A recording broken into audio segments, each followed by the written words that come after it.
रूना की वॉइस में आप सभी का स्वागत है। दोस्तों, अगर आप सभी को हमारा शिव चर्चा गीत अच्छा लगे तो वीडियो को लाइक शेयर एंड कमेंट कीजिए। चैनल पर नए होंगे तो चैनल को प्लीज सब्सक्राइब जरूर कीजिएगा। दोस्तों, हम तो जात बानी देवा घर नगरिया गौरा जी, हम तो जात बानी देवा घर नगरिया गौरा जी। तोरा का चाही बता दे गौरा जी, तोरा का चाही बता दे गौरा जी।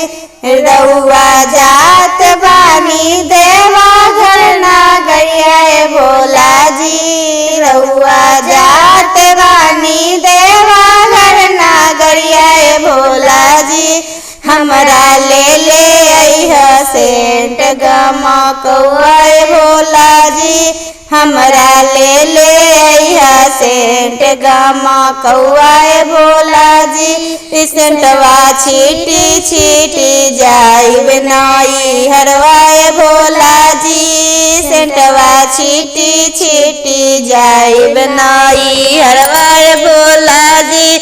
हम तो जात बानी काशी नगरिया गौरा जी, हम तो जात बानी काशी नगरिया भौरा जी। तोरा का चाही बता दे गौरा जी, तोरा का चाही बता दे गौरा जी। रउरा जात बानी काशी नगरिया भोला जी, रउआ जात बानी काशी नगरिया भोला जी।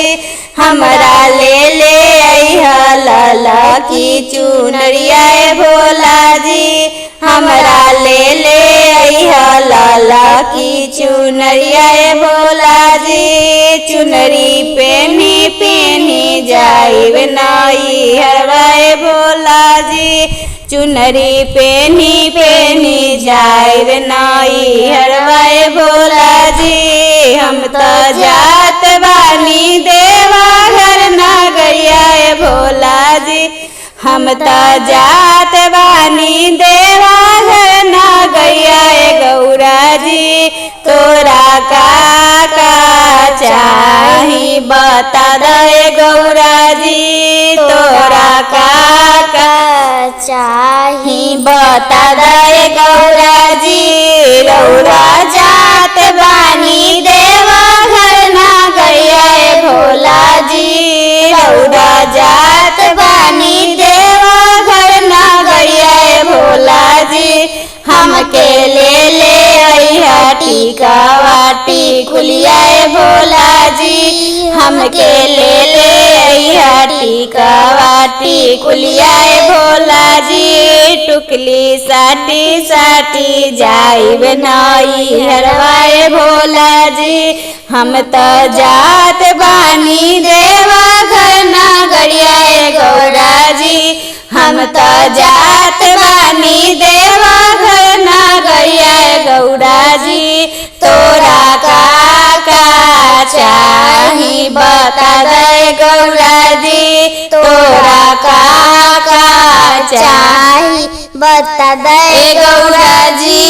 रउआ जात बानी देवा घर नगरिया भोला जी, रउआ जात बानी देवा घर नगरिया भोला जी। हमके ले अइह सोनावा के हरवाए भोला जी, हमके ले अइह सोनावा के हरवाए भोला जी। हरवा पेनी पेनी जाइब नई हरवाए भोला जी, हरवा पेनी पेनी जाइब नई हरवाए भोला जी।